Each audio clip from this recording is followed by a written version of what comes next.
শুভ সকাল বন্ধুরা। সকালবেলায় মাছ দেখলে শুভ হয়। আমার পুকুরে মাছগুলো সব ভাসছে, জল ছাড়া হয়েছে।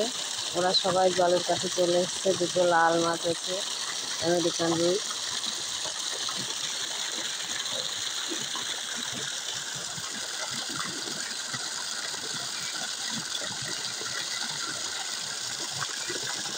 খুব সুন্দর লাগছে দেখতে, তাই ভাবলাম তোমাদের একটু দেখাই। দেখো মাছগুলো কেমন জলের কাছে চলে এসছে, সব একদম আমার কাছে চলে এসছে, আমার পায়ের কাছে।